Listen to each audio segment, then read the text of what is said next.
Donald Trump's pick for Attorney General Matt Gaetz has withdrawn his nomination amid allegations of sexual misconduct. Gaetz met with Senate Republicans earlier in the week and agreed that his confirmation was unfairly becoming a distraction. So former Florida Attorney General Pam Bondi is Trump's new pick for the role. Joining me now is Sky News contributor Beau Davidson. Beau, good to see you. Look, Matt Gaetz' nomination lasted only 10 days. What's happened here and what do you make of his new pick? Well, from the get-go, Danica, this was a controversial pick. He was hot-headed. He caused a lot of friction in the House, certainly with former House Speaker Kevin McCarthy. So there was already that kind of friction to begin with. But my understanding from reports that I have from sources inside about this report that was going to come out about him, it was very salacious.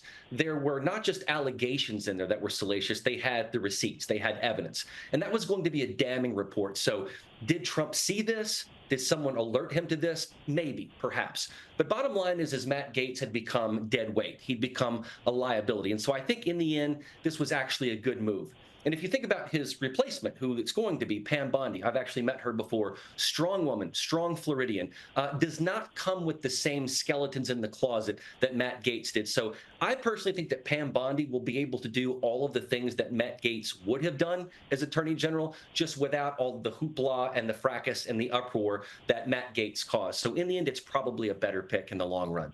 Well, look, in some shocking and sad news for the 74 million Americans who voted for Donald Trump, former talk show host Ellen DeGeneres and wife Portia de Rossi have fled the US and moved to the UK in the wake of the result, telling friends that the election of Donald Trump was their primary motivation, that they've settled into Cotswolds, a rural town in south central England, and have no plans to ever move back. I mean, whatever will America do without Ellen DeGeneres? The same woman accused of bullying staff on the set of her former show and creating a toxic environment, and the same woman who laughed about killing Trump.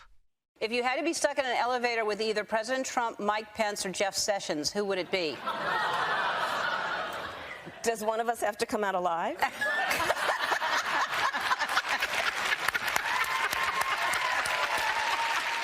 Beau, my condolences to you on the loss of Ellen DeGeneres from America. How are you feeling about this sad moment?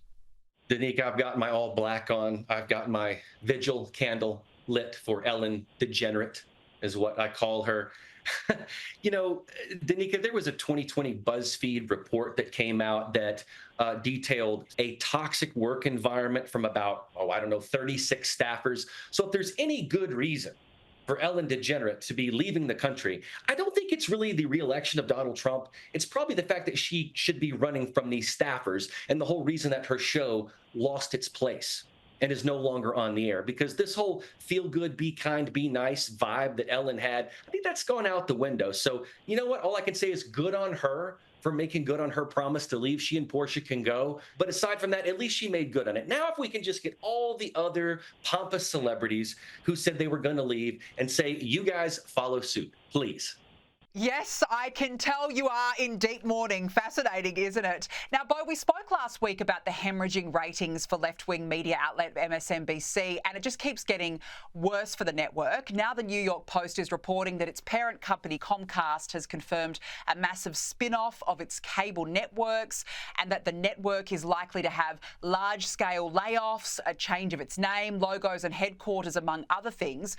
Beau, it really seems as though the hosts of Morning Joe meeting and grovelling to Donald Trump at Mar-a-Lago, well, they can't even save this tanking network. Yeah, we here in America don't call it MSNBC. We call it BSNBC for all the BS that they peddle. I mean, you've got Morning Joke over there. You have Joyless Reed, and you have Lawrence O'Democrat. These are people that are not exactly good. They're not journalists. They're hate peddlers. They're leftist.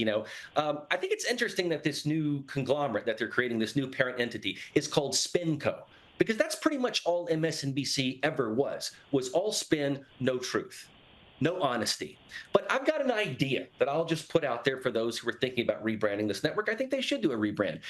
They need to have more conservative voices. They need to bring in more balance. So I would call it NBC America, a place where everyone has a place at the table. If you do that, if you actually listen to the voters of America who just spoke just a few weeks ago, I think in the end, you'll have a better business, you'll have a healthier business, you'll have a more profitable business because their ratings have been plummeting. They've been bleeding viewers. I think if you did that and created more of a spirit of Americanism, of being a pro-America type of conglomerate, I think in the end, you'll win. And that's exactly what I think they should do.